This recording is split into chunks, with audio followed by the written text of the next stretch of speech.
Mes chers amis, je souhaiterais aborder le grave problème que nous avons à l'heure actuelle concernant le projet de loi portant le nom assez trompeur, visant à affirmer, dit le projet de loi, le libre choix de la fin de vie et de s'assurer un accès universel aux soins palliatifs en France.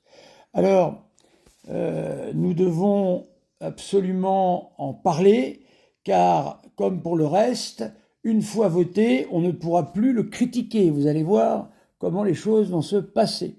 Voilà. Alors évidemment,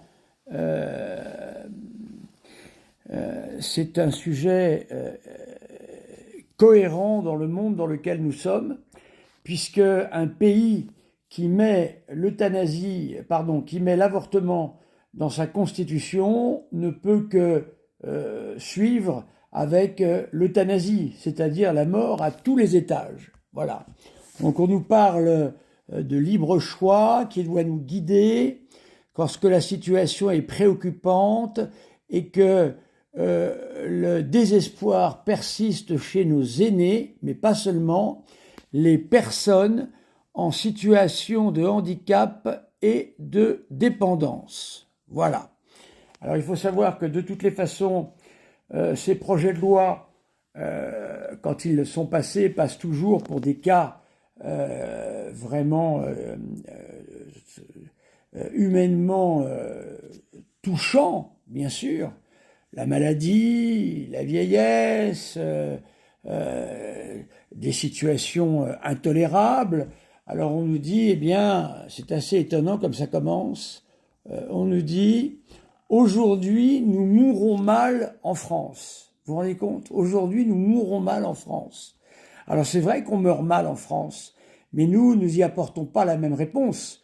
Pour nous, mourir mal, cela veut dire que, eh bien, il faut accompagner et créer des structures pour les personnes qui sont dans des détresses liées à l'âge, la maladie ou autre. Et ça, ce serait l'art du bien mourir.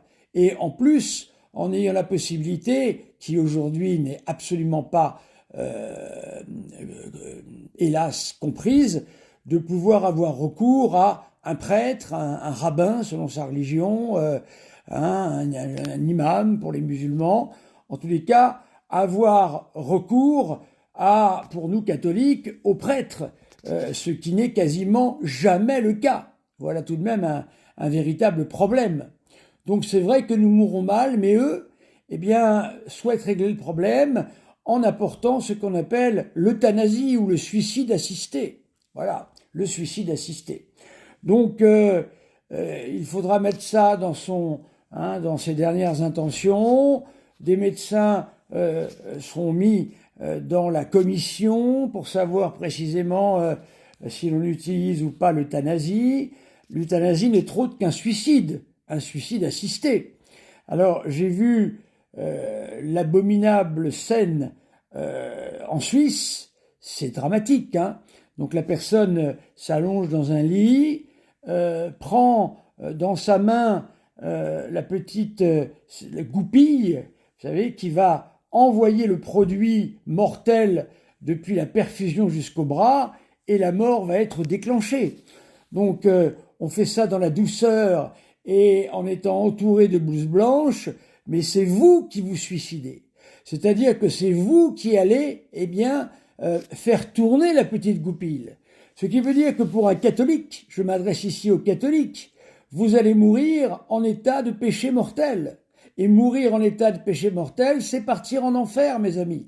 Donc, bien loin de croire que vous allez avoir un quelconque soulagement, vous allez faire un choix dramatique, car nul ne peut choisir de mourir à sa convenance. C'est impossible. C'est Dieu qui juge de cela et qui nous rappelle au moment voulu.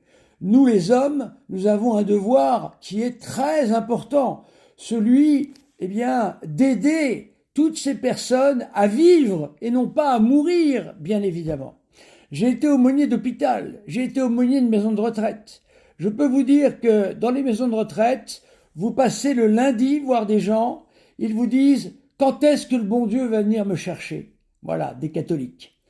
Et vous allez les voir le lundi suivant, « Ah, ma famille est venue, j'ai vu mes petits-enfants, c'est formidable, plus question de vouloir mourir. » Alors, il paraît qu'il y a un délai de 2 jours.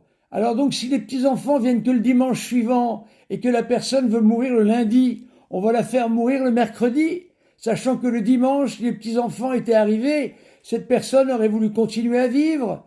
Et est-ce que l'on pense ici aux petits-enfants qui ont besoin d'avoir ce rapport avec le temps, l'ancien temps que l'on veut gommer, cet ancien temps où l'on vivait peut-être pas parfaitement, mais autrement, et certainement mieux. Moi, pour avoir connu les années 80, je ne veux pas parler de l'âge d'or, mais on vivait libre. Il n'y avait pas toutes ces contraintes que nous avons aujourd'hui. Il n'y avait pas cette culture de mort tellement répandue que nous avons aujourd'hui, avec l'avortement et l'euthanasie qui arrive maintenant.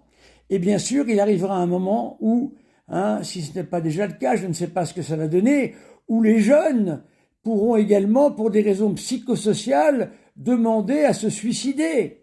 Par exemple, une personne qui aura fait un mauvais choix de vie, n'en pouvant plus et ne pouvant pas retourner en arrière, pourra décider de se suicider. Vous vous rendez compte? Voilà où nous en sommes.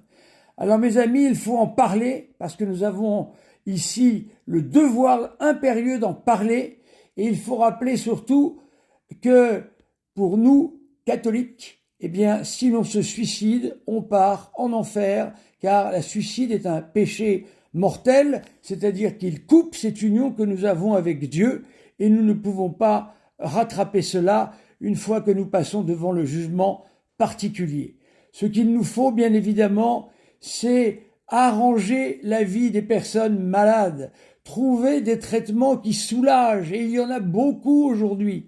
Mais en plus du traitement, c'est l'humain qui soulage l'humain, et certainement pas la piqûre qui envoie dans l'autre monde, et l'autre monde tel qu'il n'imagine même pas, car hélas, beaucoup d'athées pensent que après cette vie, tout s'arrête. Quand savez-vous? Vous nous disiez à nous, mais quand savez-vous qu'il y a une vie après la mort? Mais je peux vous dire la même chose. Et vous, quand savez-vous? Nous avons le témoignage de notre Seigneur Jésus-Christ. Nous avons le témoignage des autres religions également qui en témoignent. Voilà. Nous avons même le témoignage de la philosophie dans sa partie de la morale naturelle. Voilà. Donc, il faut réfléchir absolument à tout cela aujourd'hui et surtout prier pour que cela n'arrive pas. Utilisons notre chapelet véritablement pour que les députés comprennent la gravité de ce qu'ils vont encore voter pour ne pas accentuer encore cet esprit de mort qui règne dans notre pays. Car en plus, dans une situation sociale comme la nôtre, je pense qu'il risque d'y avoir beaucoup d'abus. Alors, comment tout cela sera réglé, c'est la grande inconnue, mais de toutes les façons, il ne faut pas que cette loi passe. Il nous faut développer justement l'aide, l'accompagnement vers ce moment personnel, vers ce moment auquel on donne le sens que l'on souhaite, le moment le plus important de la vie d'un catholique, c'est-à-dire la mort, l'heure où il va retrouver son Dieu. Voilà le moment le plus important, et évidemment, on veut nous l'enlever. Merci mes amis, de bien en parler dans vos lives et de bien prier pour que cette loi abominable ne passe pas.